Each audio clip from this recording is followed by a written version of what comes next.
هنا باب المروه. لما تخلص عمرتك على خير، طبعا انت في السعي، ربنا بيقول ان الصفا والمروه من شعائر الله، فانت بتبدا بالصفا وتنتهي بالمروه. لما تطلع من باب المروه وتيجي في المنطقه دي، المنطقه دي مهمه جدا. المنطقه دي زمان كان اسمها شعب 50 ريال فقط أن ترعى يتيم. بنو هاشم. بنو هاشم اللي هم الهاشميين، اللي منهم النبي صلى الله عليه وسلم محمد ابن عبد الله ابن عبد المطلب ابن هاشم.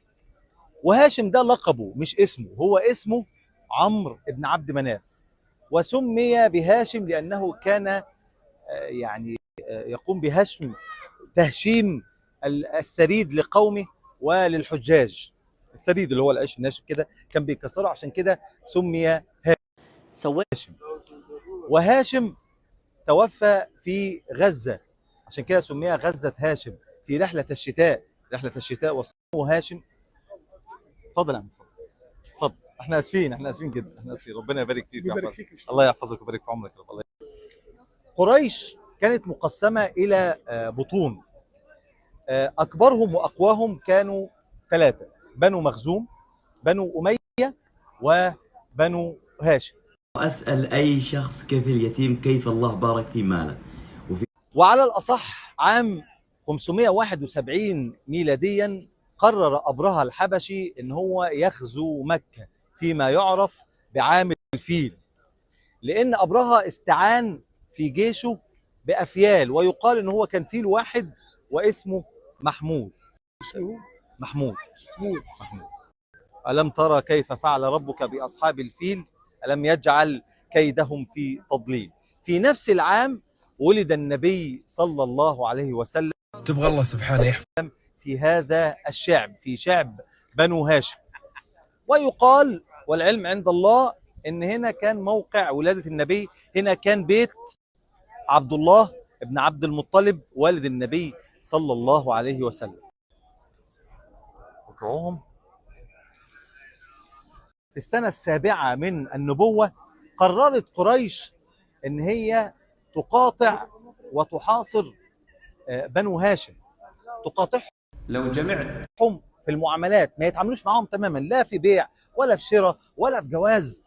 وعلقوا بذلك صحيفة داخل الكعبة لمدة 3 سنين، كانوا بيأكدوا مكائد لقتل النبي صلى الله عليه وسلم.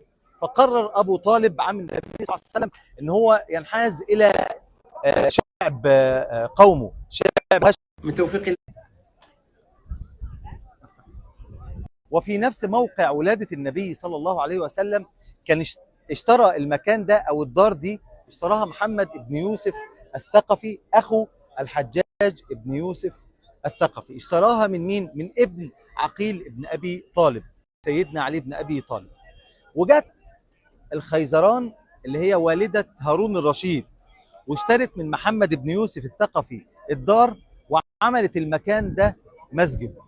وفضل المسجد لفترة كبيرة واهتم بيه كل الخلفاء العباسيين والمملوكيين والعثمانيين اللي جم على الموقع ده لغاية عهد الملك عبد العزيز رحمة الله عليه، لما قرر إنشاء مكتبة سماها مكتبة مكة المكرمة علشان يستفيد منها كل المسلمين.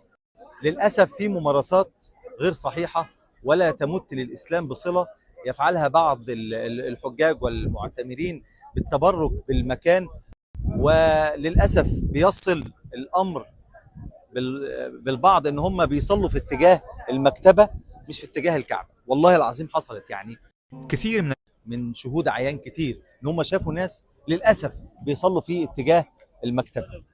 وما محمد إلا رسول قد خلت من قبله الرسل فإن مات أو قتل انقلبتم على أعقابكم ومن ينقلب على عقبيه فلن يضر الله شيئا وسيجزي الله الشاكرين.